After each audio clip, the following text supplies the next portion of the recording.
at that time I was playing banjo. I came to Klez Camp playing 5-string banjo, and what I would do is I would try and work out the cymbal parts on the banjo. So I actually wrote a book on this, which you can now, I think you can download it for free on the Klezmer Shack if you hunt around for the essentials of 5-string klezmer banjo.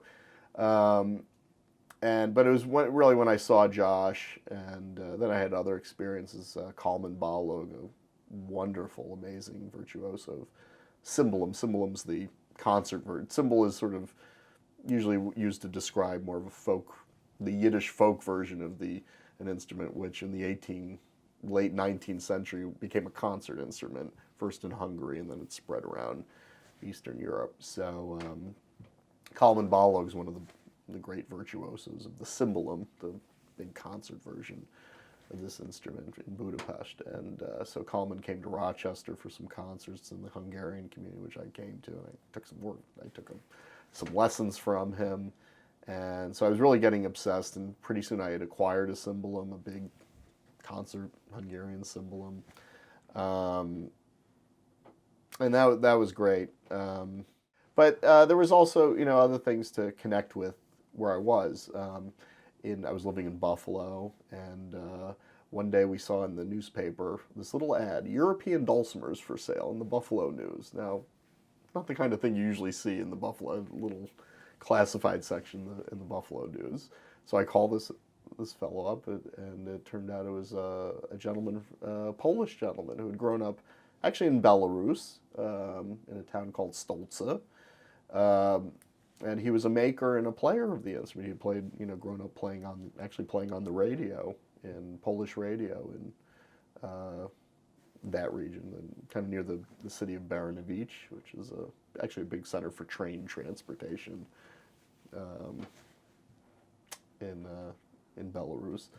And so for a number of years, I would just hang out with with Joseph, who was, I think he was in his 80s when I, kind of met him. And eventually, Henry Sapoznik invited me to bring him to Klez Camp, and I did a bunch of interviews with him at Klez Camp, and that was really a thrill.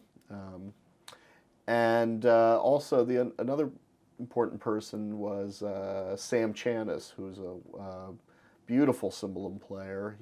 Back in the 1960s, he had been sort of the Hollywood cymbalom player. So any movie in the 60s that had featured the instrument, it was usually Sam who was playing it. He'd grown up in California, and then became a ethnomusicology student at UCLA, and he was actually the first ethnomusicologist hired by the SUNY system, and he ended up at SUNY Binghamton. So I would go to, so soon as I got interested in the instrument, Sam was a great resource because I could just go down to Binghamton, get lessons, and he was just full of wonderful stories about, growing up in the Greek community in California, playing in Hollywood, working with people like Pierre Boulez and Quincy Jones and things like that.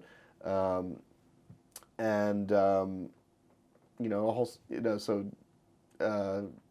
was great to really, spend a lot of time with Sam, who's still a dear friend and mentor to me in the field.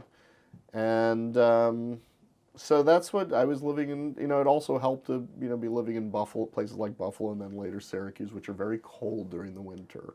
And there's not a lot to do during the winter, but stay inside. And that's what I would do. I would stay inside most of the winter and just play cymbal hours and hours a day and be very happy doing basically that. So I'm getting more involved in bands. I got involved with the 12 Corners Klezmer Band, which was the main Simcha band in Rochester, and played with them for a bunch of years. But as I started playing cymbal more and more and realizing, hey, I'm one of the only people doing this, I started getting calls from people. I mean, one day out of the blue, I got an email from Alicia Spiegel's, hey, would you come down to New York and play a gig with me?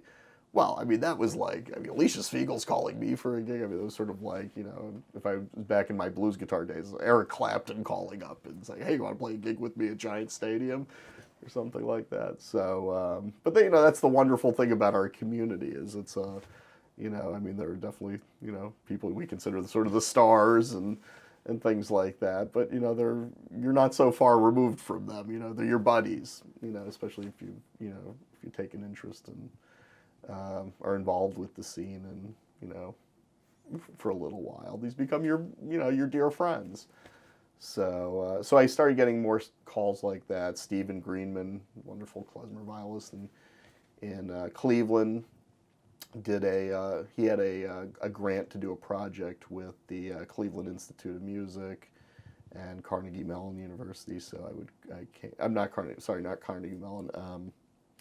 Case Western. So he did a string klezmer program there for chamber musicians, and he invited me to come in as sort of the guest cymbal player. So, and then for many years I played with both Steve, Alicia, then Joel Rubin was at that point up at Cornell. So I started going weekly to visit Joel down in Ithaca, and we were going through the Berezovsky book, and finding these amazing, wonderful melodies that nobody had really played for, since Berezovsky transcribed them back in the 30s, 40s, or, some of these tunes were coming from the Onsky expedition in the teens. And so there was sort of resources, both there, not too far away, and New York was only when I was living in Syracuse, a 4-hour, 5-hour drive away. And I started getting more and more calls for people who were looking for a cymbal player. For what reason, I'm not sure, but something about it they wanted to hear.